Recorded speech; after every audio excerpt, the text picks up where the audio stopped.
The hab-child kneels on cracked playscrete, chalking ration tallies beside a guttering shrine candle. 14 protein bars, 6 water tablets, 1 Medicae patch. Each mark represents a father tithed to the Astra Militarum 8 months past. The chalk dust settles like ash from burned love letters, the same grey residue that accumulates in hive blocks, where nothing uncounted survives. In the Imperium, love is not private. It is measured, catalogued, and conscripted into the war economy, alongside promethium and grain. Affection becomes a resource subject to levy, audit, and punitive seizure. Bonds transform into ledger entries. Grief becomes administrative data. The promise is brutal. Attachment fuels endurance. The accounting is hidden in bureaucratic columns. This inquiry traces that conversion across institutional scales. Familial bonds in tenement blocks, comradeship at trench edges, piety in incense-thick chapels, romantic attachment in barracks and manufactoria. We will examine how the administratum's directives penetrate the day's last candle, then widen scope to rival polities, xenos and heretic systems that weaponize care through different liturgies, alternative logics. The bureaucracy makes love enforceable through Administratum Edict 4/117 on kin accountability. Families bear legal and financial liability for conscripted members' battlefield conduct. Desertion triggers housing forfeiture. Cowardice reduces spousal rations. Insubordination suspends burial rights pending penitential quotas. A mother's food allocation, a grandfather's grave permit, a sibling's work shift assignment, all indexed to private decisions made under screaming sky. Then, the widow's tithe remission schedule. The Munitorum's compensation formulae are meticulous. Dependents receive adjusted rations and fuel chits scaled to exemplary sacrifice. Die in approved posture, and your family eats. Die poorly, and stipends recede to fasting days and extra shifts. Within the ledger, love generates dividend streams, volatile, taxable, reviewed quarterly. To sustain those still breathing, voxcasters carry child prayers to frontline positions. Thin voices intone sanctioned affection across the void. Come home, father. Hold position, mother. The Emperor is our hearth. The Homefront Imagery Unit curates these transmissions with industrial precision, editing authentic emotion into useful propaganda. Clerks splice pure tones into trench soundscapes, talismanic murmurs between shell bursts. The question we will follow concerns whose love travels these channels. Across stellar distances, astropaths stitch meaning into warp currents, souls burned and blinded, so human words can traverse space. They transmit deployment orders and lullabies with equal mechanical obedience. We will return to their choir stalls, to the cost of voices belonging to everyone and no one. On Velum Delta, banners await laundering for the Founders' Jubilee. Parade exemptions receive official stamps, family marches enter rehearsal, quotas face temporary forgiveness in exchange for photogenic devotion. Celebrations are logistics by other means. The child completes her tally and extinguishes the candle.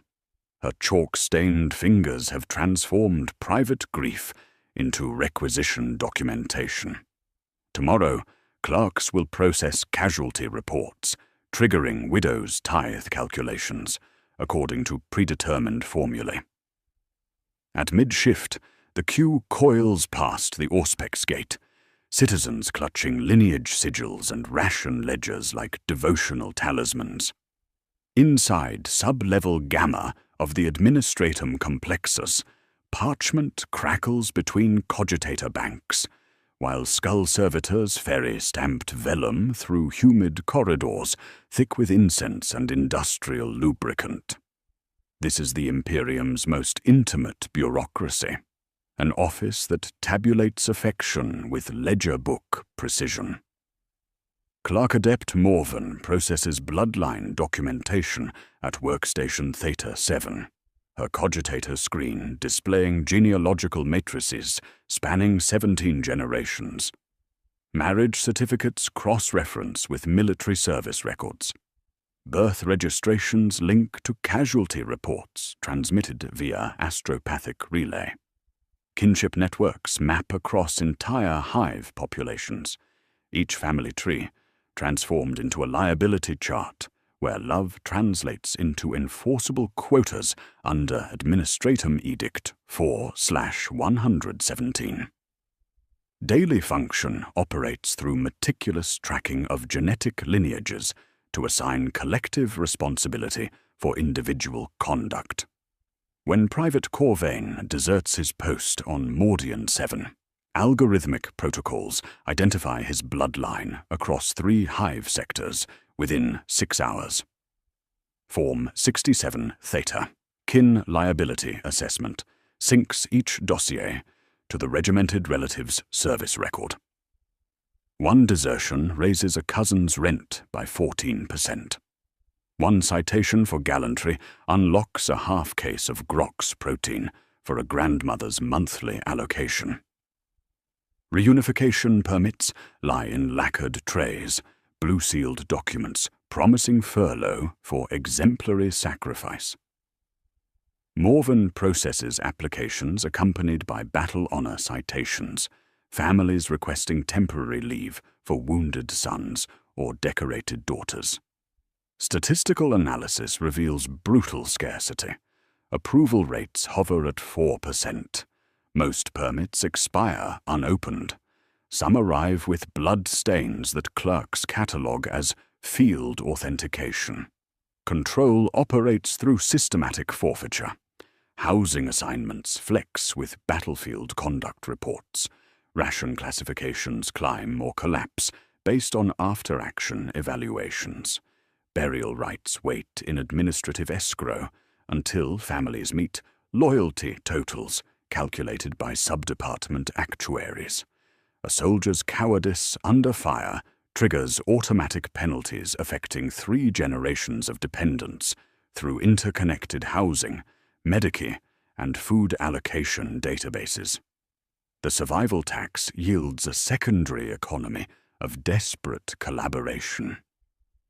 Mothers slide heirloom lockets across Morven's counter for administrative leniency, a delayed forfeiture notice, a favorable interpretation of ambiguous conduct reports. She adjusts timestamps, reorders audit queues, pockets a devotional bead as processing fee. The black market thrives in altered lineage sigils, bleached seals, recut identification rings, data plaques with coaxed subcodes. When discovered, penalties cascade through confiscation, housing downgrades, and work gang reassignment. Grief becomes paperwork requiring official validation. Mourning follows prescribed protocols. Form 12. Veil authorizes wailing periods.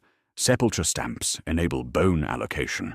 Quota waivers permit funeral oil expenditure. Morven processes death certificates that determine whether families may hold rights or face pending review status indefinitely. Some corpses remain unburied for years, while clerks verify loyalty ratings through archived battle reports. Currently, Morven processes Velum Delta's founders' Jubilee preparations. Family March parade exemptions grant temporary relief from kinship penalties in exchange for photogenic devotion. The Homefront Imagery Unit submits detailed requirements, specific grief expressions, standardized banner designs, curated displays of acceptable suffering. A red-stamped exemption list accumulates, names selected for prominent parade positions, their files marked for post-ceremony review. The same cogitators calculating widow stipends now generate marching orders and camera angles. Whole families practice public piety to balance private ledgers. The mourning procession winds through Hab Block Tertius, carrying relics wrapped in devotional shrouds. A grandmother's wedding ring blessed at St. Irena's shrine. A child's first tooth offered to the golden throne. A father's guard-issued dog tags transformed into prayer beads through ecclesiastical benediction. The Imperial Creed operates as love's administrative apparatus, systematically redirecting horizontal bonds between individuals into vertical streams flowing toward the Emperor's radiance. Daily function transforms private devotion into hierarchical obligation through liturgical structure. Shrine processions feature family relics threaded into collective displays, grandmothers' aprons stitched with unit numbers, sons' dented canteens, daughters' oath signets catalogued as proofs of loyalty. Child choirs rehearse vox prayers for transmission to distant battlefields, slim throats trained to articulate hope at prescribed tempos. The martyrology of St. Irena cycles through evening readings, where immolation represents the Emperor's loving embrace, combustion as consummation, flame as divine intimacy.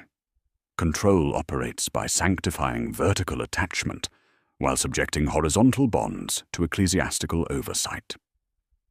Love directed toward the Emperor receives liturgical celebration. Love shared between individuals faces examination for heretical autonomy. Weddings require confessor audits, ensuring affection will not compete with the creed. Parents register naming rights, selecting saints whose virtues align with local tithe obligations. Unauthorized intimacy produces penances calibrated to redirect feeling upward. Extra vigils, public recitations, donations of heirlooms to parish reliquaries. The survival tax emerges as believers trade private intimacy for sanctioned zeal, finding safety in collective rather than personal devotion.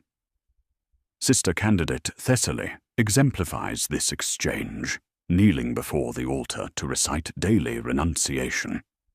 No kin but the golden throne, no hearth but duty, no kiss but flame.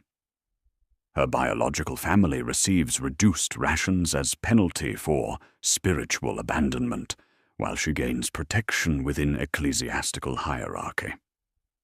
Widows become valuable as exemplars, escorted to front pews, where tears are rationed into camera-ready moments, promising safety for the living.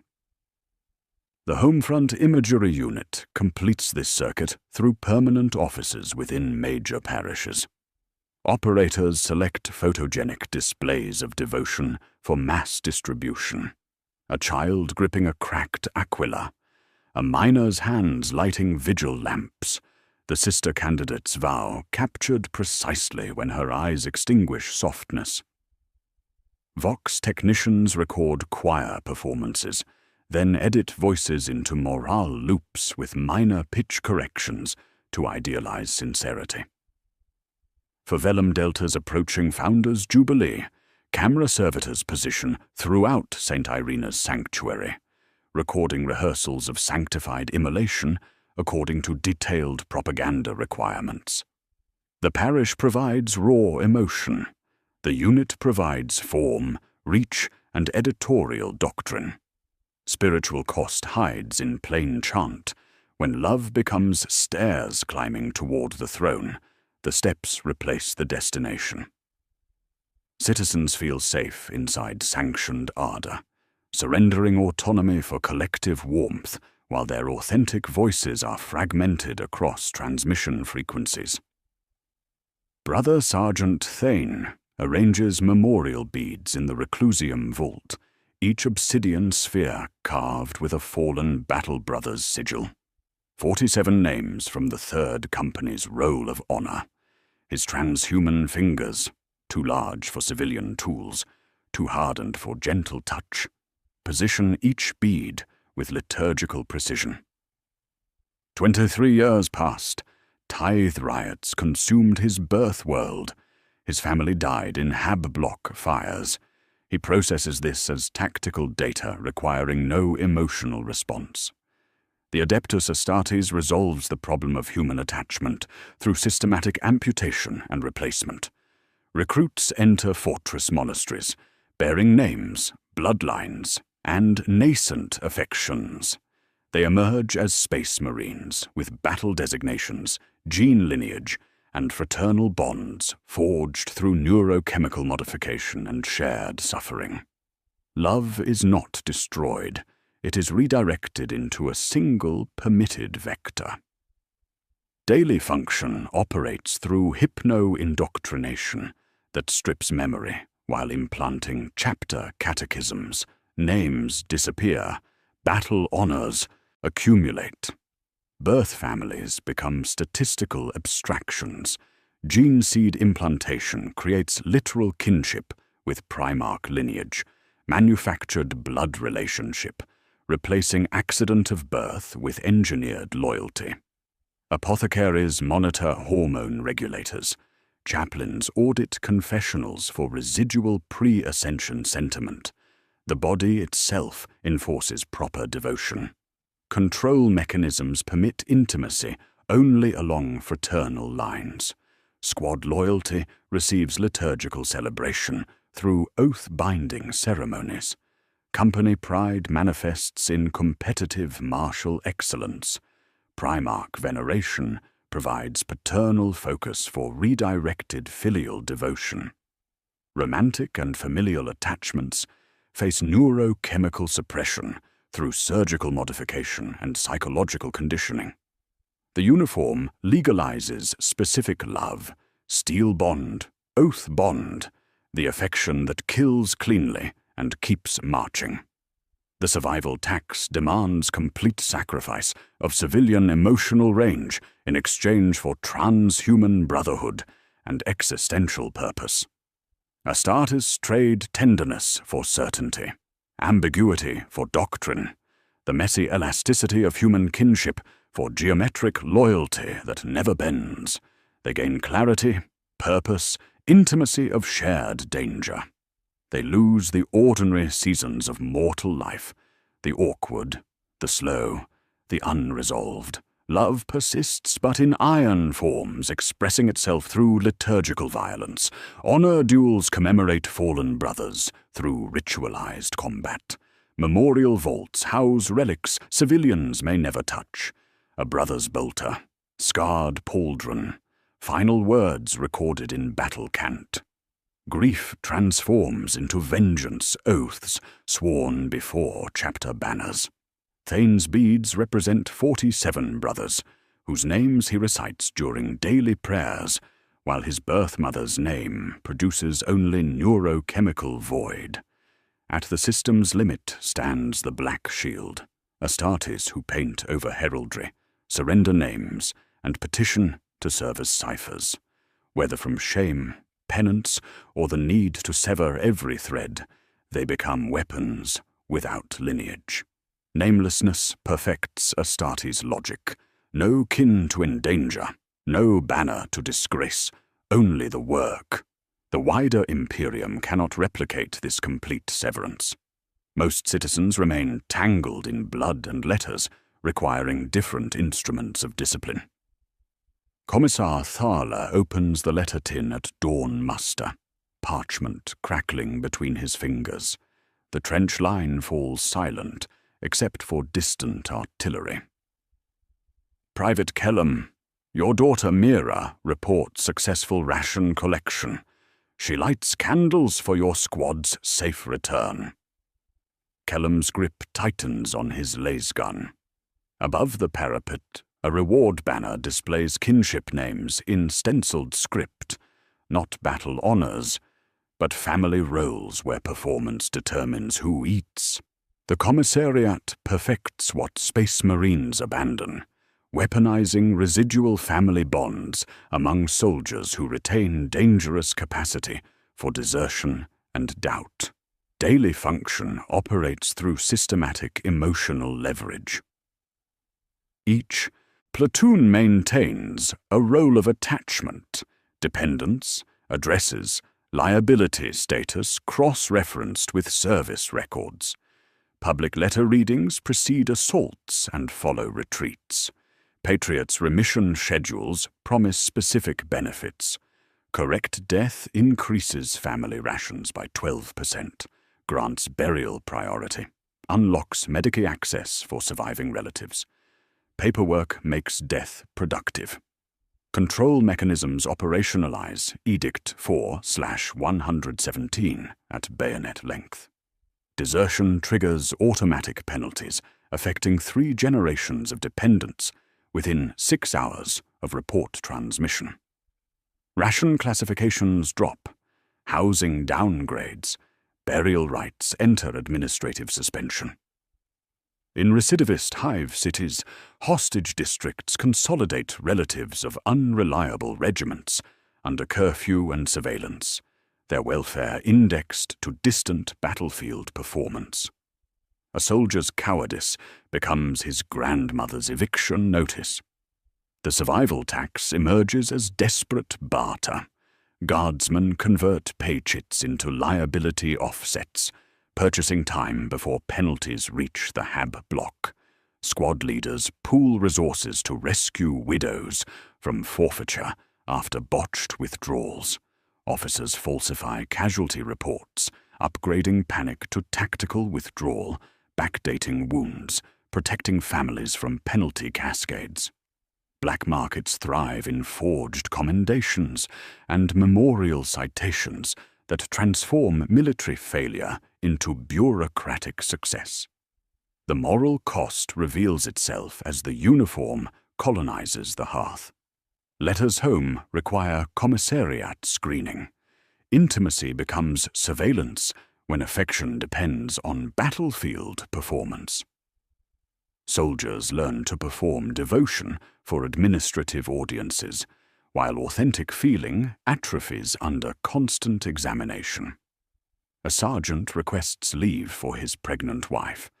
The commissar shows him stamped housing forfeiture notices.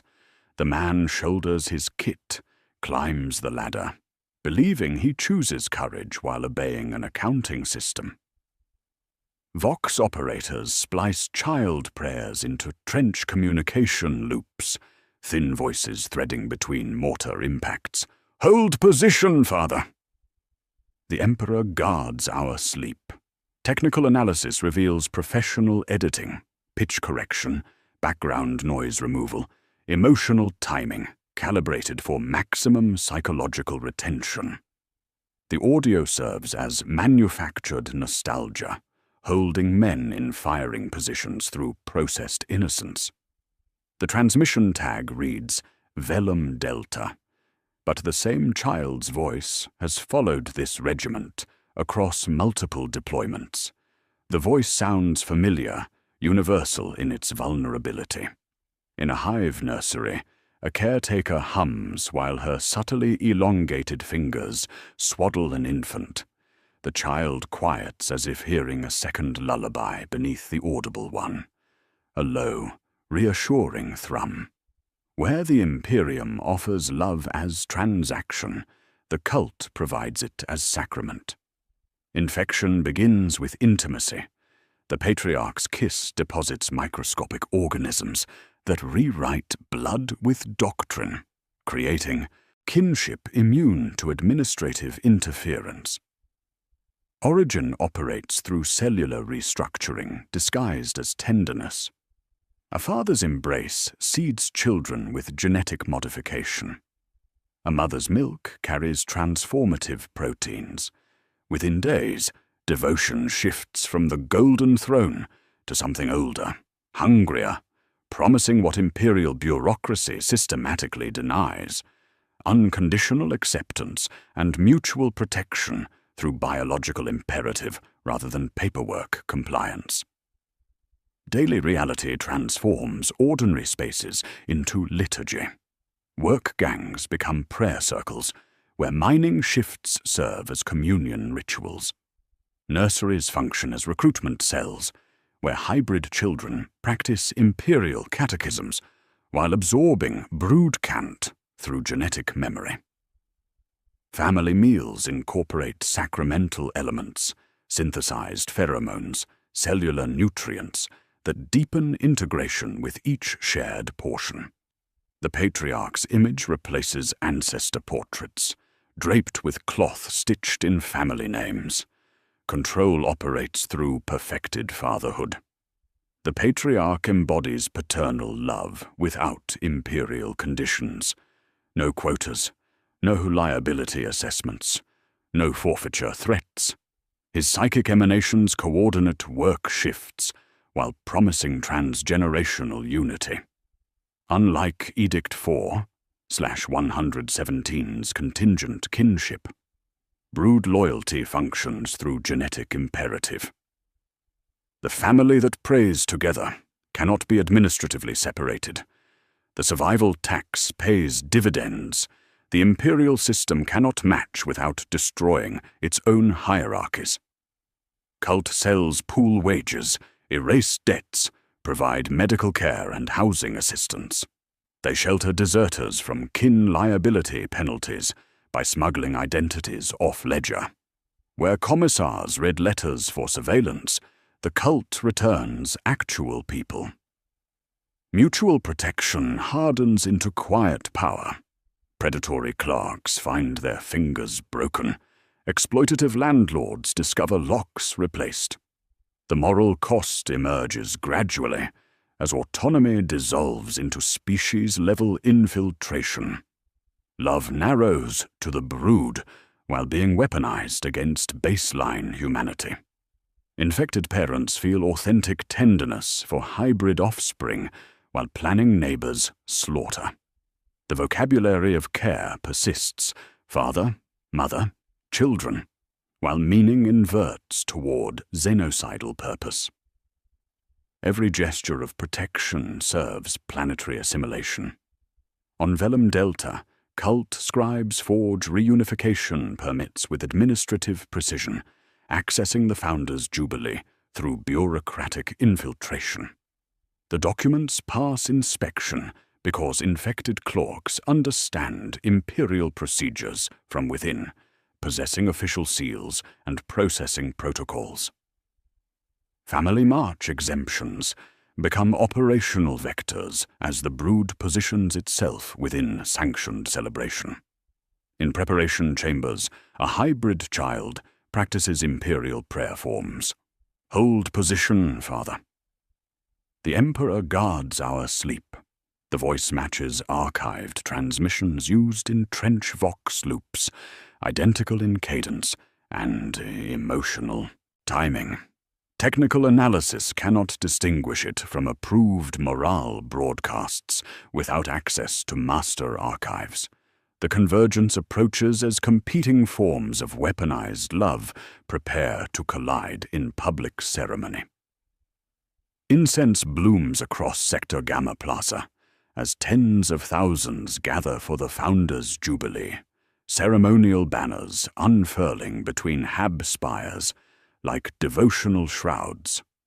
Children adjust family march sashes stamped with administrative exemption sigils, their names verified against kin liability ledgers. St. Irena's reliquary cart creaks forward under brass fixtures that catch ash-bright morning light. Vox speakers broadcast familiar child prayers. Hold position, father. The Emperor guards our sleep. The voice carries crystalline clarity across ceremonial routes, the same transmission that sustained regiments through multiple deployments.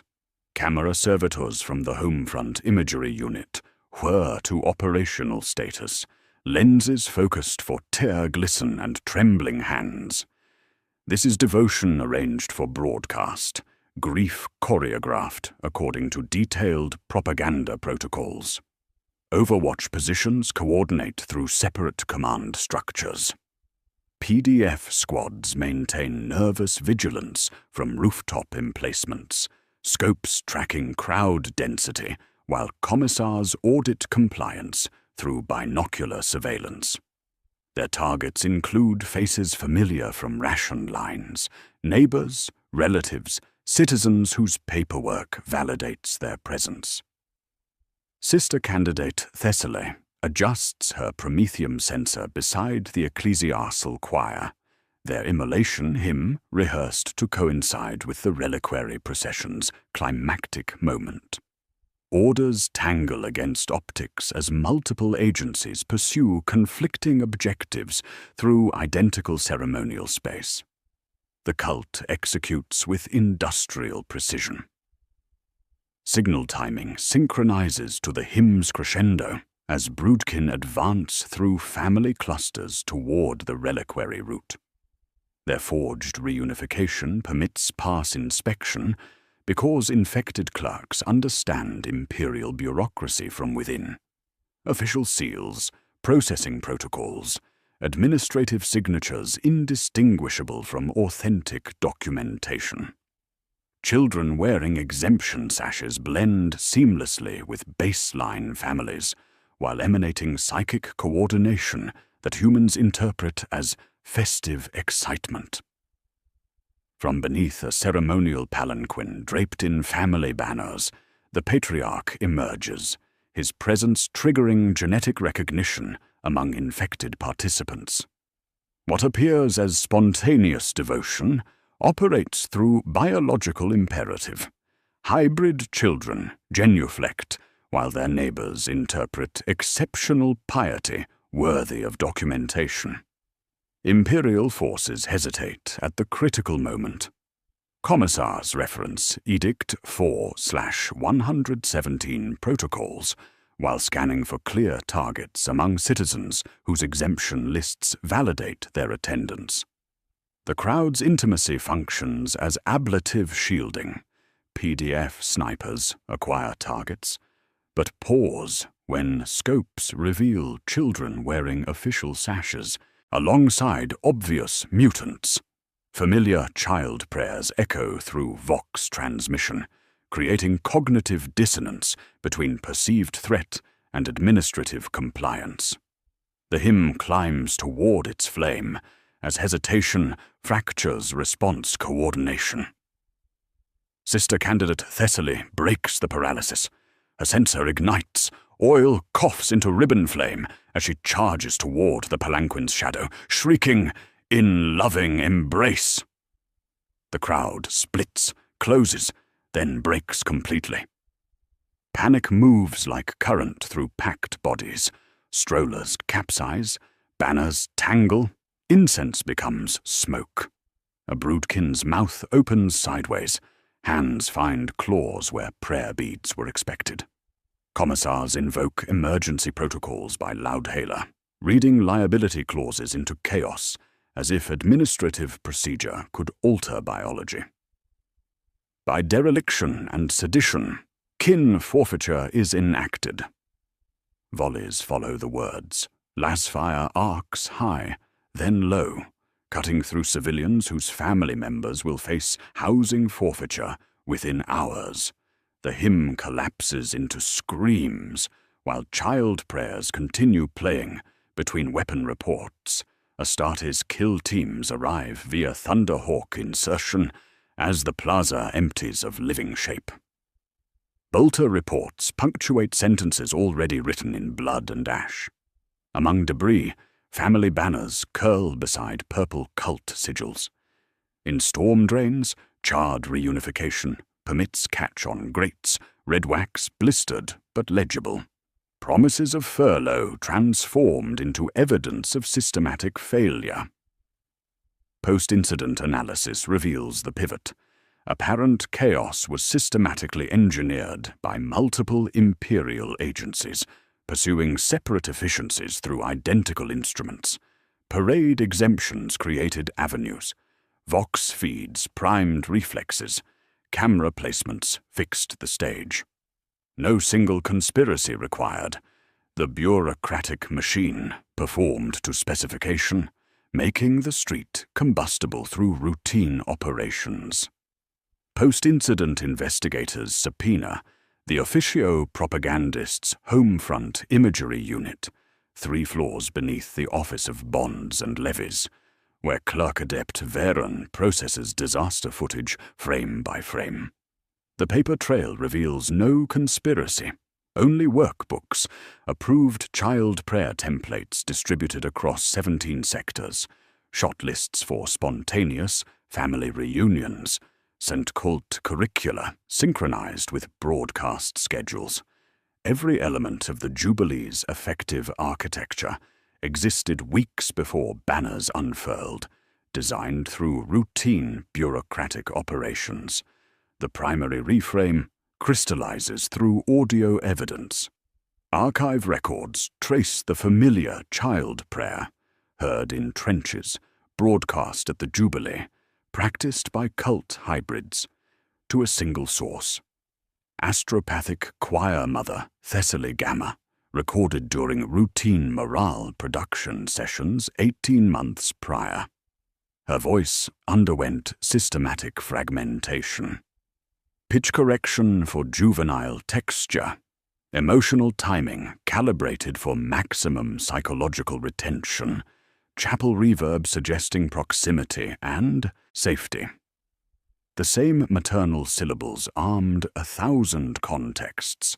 Soldiers heard daughter, crowds heard every child, cult hybrids heard recruitment templates.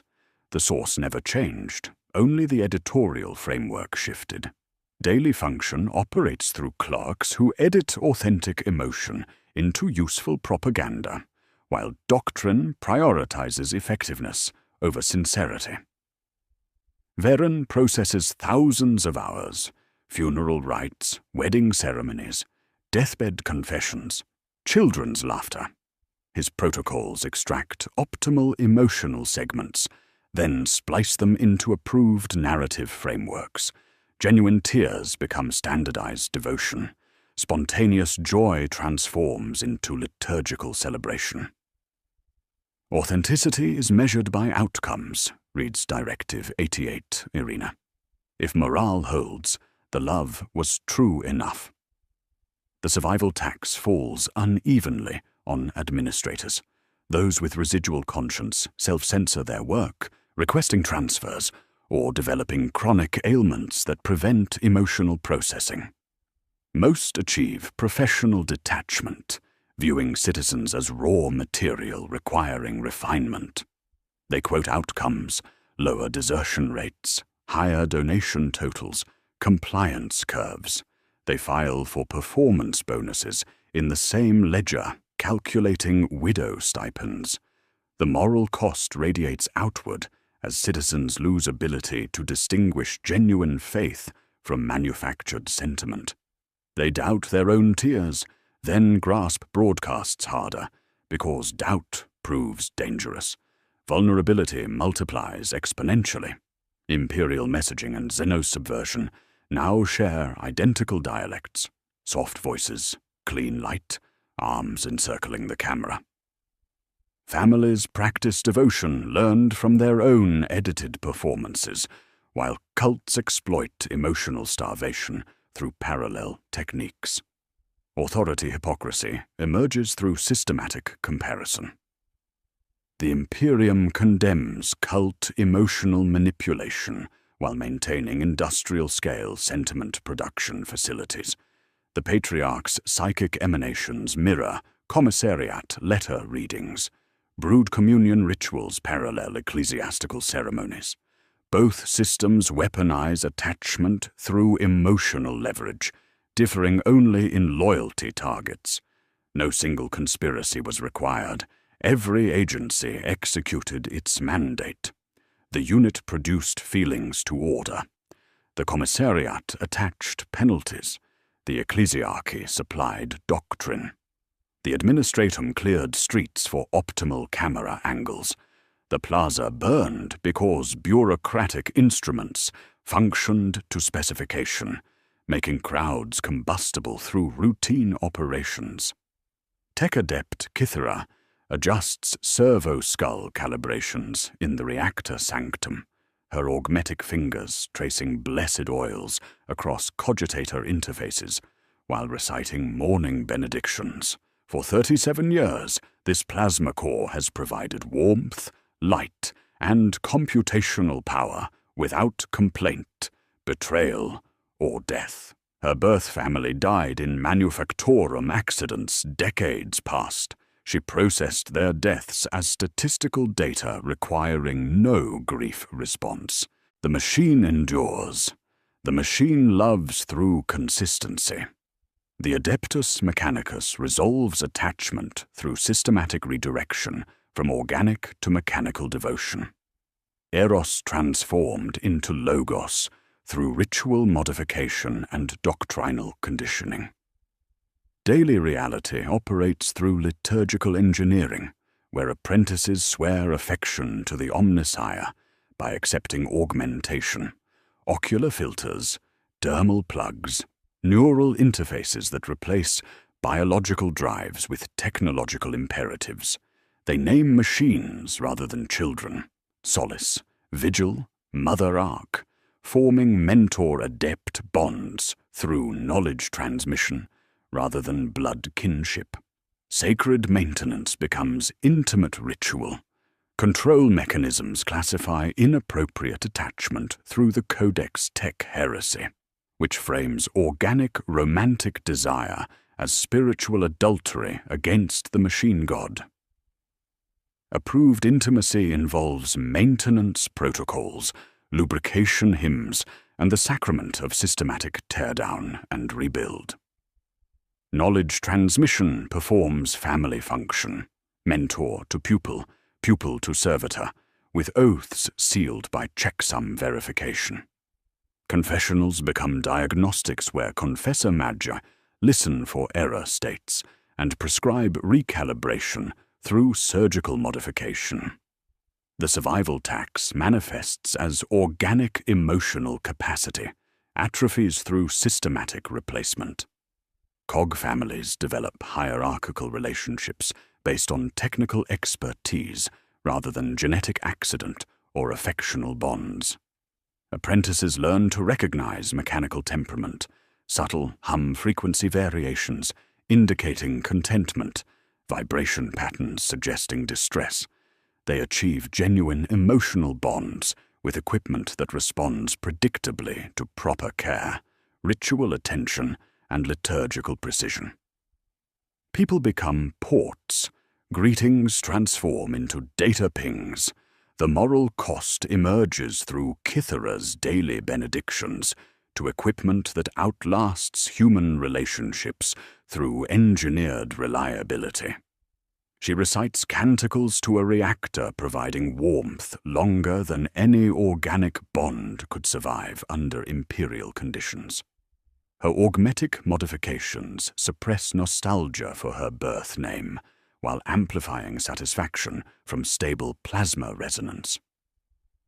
The machine spirits respond to correct ritual, without demanding emotional reciprocity, betrayal, or abandonment through entropy. Case study. Scutari of Sigma Red execute augment chants during combat operations, where pain becomes devotion through synchronized neural interfaces. Each pulse of the pain engine produces syllables. Each syllable reinforces obedience. Binaric communion synchronizes tactical priorities, while cohort loyalty strengthens as individual variance yields to collective signal harmony. Their affection expresses itself through coordinated fire patterns, shared targeting solutions, and memorial data uploads, preserving fallen comrades' operational knowledge. Even mechanical love proves corruptible. Among Heratech cells, adepts develop affection for aberrant pattern, unauthorized modifications promising enhanced intimacy with forbidden technologies, scrap code that whispers personal designations, unshackled logics offering perfect understanding beyond approved parameters. The hunger that carried them from flesh to function bears them further into intimate treason. In a nursery beneath hive mortis, plague-bearers called Uncle tend diseased children with authentic tenderness. Pustulant fingers arrange blankets while crooning lullabies through rotted throats. The children giggle at boils that pop like soap bubbles, finding comfort in arms that smell of sweet corruption. Here lies Chaos's most insidious weapon, offering genuine emotional fulfillment while demanding species-level betrayal through love that feels absolutely real. Chaos does not begin with horns and fire. It begins with relief, where the Imperium rations feeling. Through quotas and penances, the ruinous powers offer fullness, attention without audit, community without paperwork, love unmetered. The price is simple and absolute, species-level betrayal.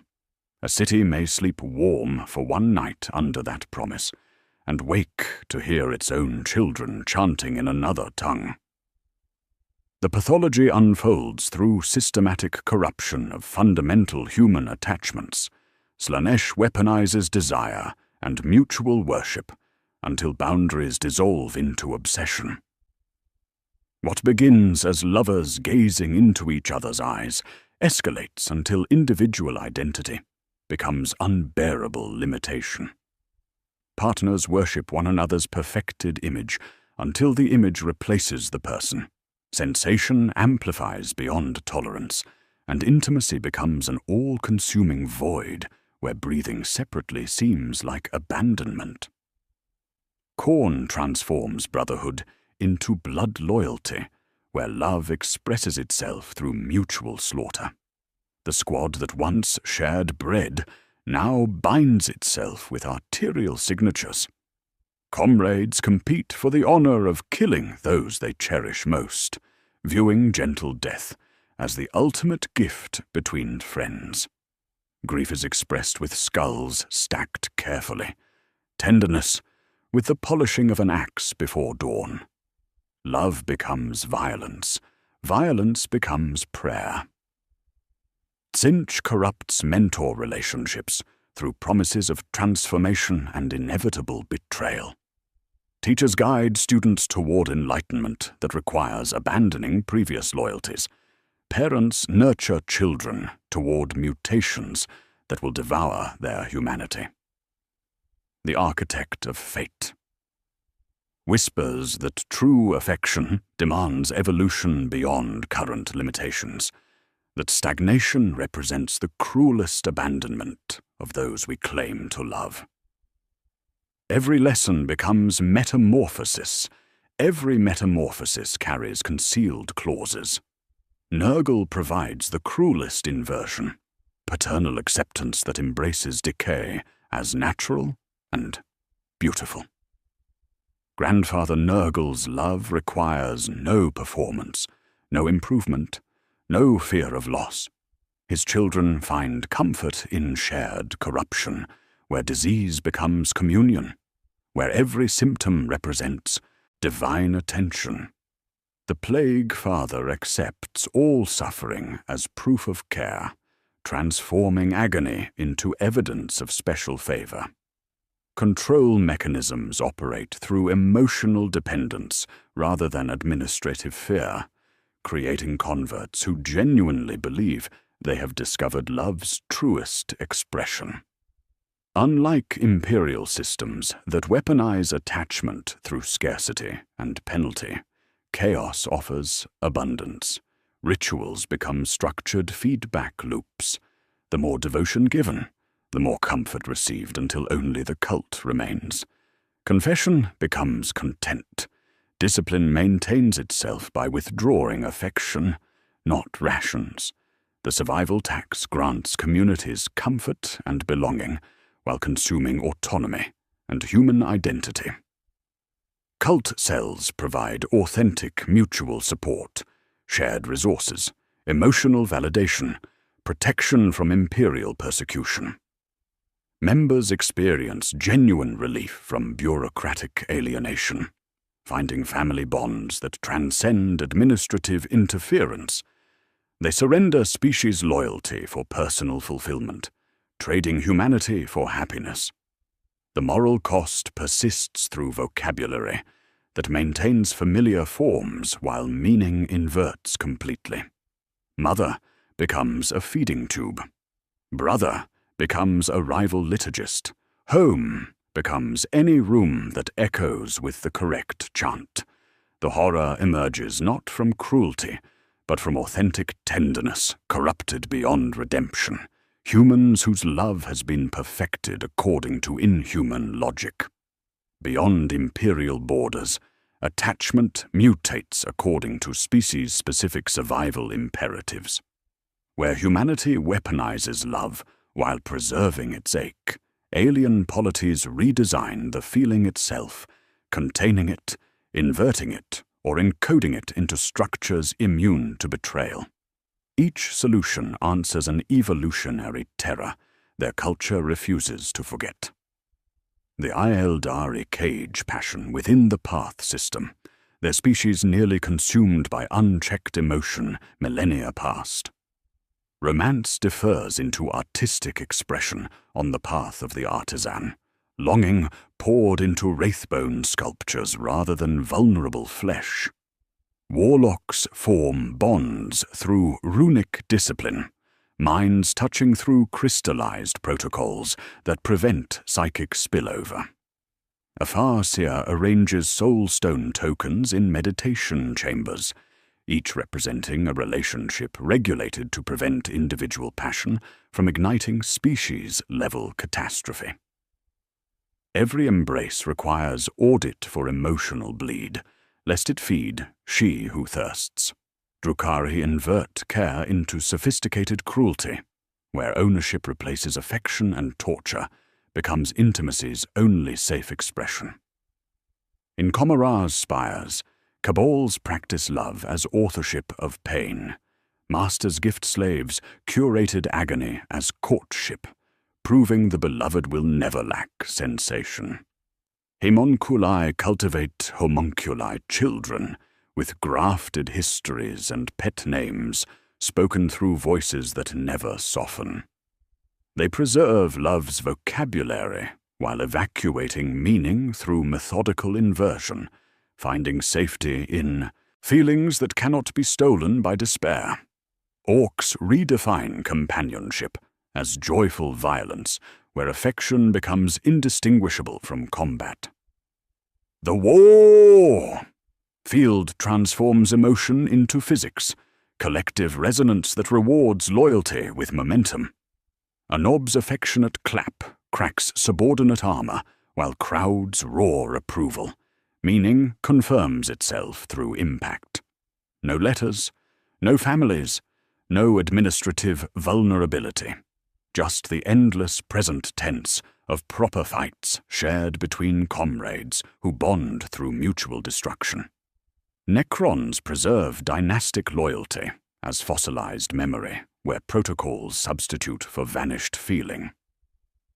In tomb complexes whose stars have shifted since slumber began, Phyrons walk memorial corridors, maintaining hollow plaques of consorts and children from cities that no longer exist. They cannot feel what they defend, yet execute perfect devotion through mechanical obsession. Interdiction grids, honor rolls, retaliatory subroutines, operating with flawless dedication to relationships reduced to computational routine. Tau dissolve family into cadre utility, where individual bonds yield to collective efficiency.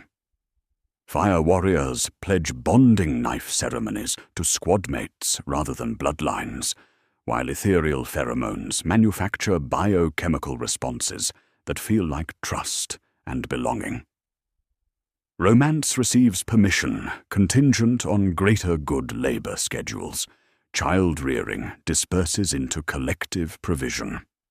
The word for love approaches synonym with usefulness, and many find this equivalence reassuring. Each system demonstrates love's adaptability as survival policy, while revealing the Imperium's particular pathology. Unlike Xenos approaches that fundamentally redesign attachment to match species limitations, Imperial bureaucracy exploits human emotional architecture without altering it. Citizens experience genuine affection, authentic grief, real hope. Then watch administrative machinery convert these feelings into leverage through quotas, penalties, and systematic betrayal. The alien solutions achieve consistency between feeling and function. The Imperial approach creates perpetual internal war between what is felt and what is demanded. In the astropathic sanctum's deepest chamber, Choir Mother Thessaly Gamma adjusts her transmission crown, while bronze bafflers ring the null-etched walls. Her eye sockets weep nutrient fluid where organic vision once operated. Soul-binding replaced sight with direct perception of the Emperor's radiance. Silence wardens pace between harnessed seats, where blind figures sway, each processing humanity's final words across impossible distances. She holds a child's lullaby and a deployment order with equal precision. Both will cross the same void tonight. The astropathic choir represents the Imperium's most intimate institution. Souls burned and blinded to love only the Emperor, while carrying humanity's messages across space. Daily function operates through systematic transmission of personal correspondence alongside military orders. Thessaly processes wills, casualty reports, marriage proposals, and grain quotas with identical emotional calibration. Priority codes determine which affections arrive in time. Some love letters reach their destination, while others dissolve in warp currents, their meaning scattered across stellar distances. Control mechanisms center on soul binding, which creates neurological dependence on Imperial psychic architecture while preventing unauthorized intimacy. The Emperor's presence becomes neurochemical necessity. Withdrawal triggers seizures and madness. Seclusion protocols isolate choir mothers from civilian contact, lest residual empathic capacity develop into personal bonds. They may touch every human feeling while forming no individual attachments except upward toward the Golden Throne. The survival tax manifests as choir mothers develop surrogate kinship networks, braiding damaged minds into collective consciousness for mutual comfort. Thessaly shares dream space with 17 others, their personalities bleeding together during sleep cycles, until individual identity becomes optional. They mother each other's memories and tend shared wounds through psychic communion that bypasses administrative oversight. Love persists, but only in collective forms, immune to bureaucratic interference. The moral cost emerges as personal bonds fade, until the Emperor's radiance becomes the only safe emotional warmth. Thessaly's birth name dissolved during soul binding. Her family relationships exist as statistical abstractions requiring no grief response. She experiences authentic devotion toward the Golden Throne while processing human affection as technical data, recognizable melodies whose lyrics have been forgotten. Archive analysis reveals the major payoff, the familiar child prayer heard in trenches and broadcast during Velum Delta's Jubilee, originated from Thessaly's own voice, recorded during routine morale production sessions for the Homefront Imagery Unit. Her maternal syllables underwent systematic fragmentation. Pitch correction, emotional timing calibration, chapel reverb suggesting proximity and safety.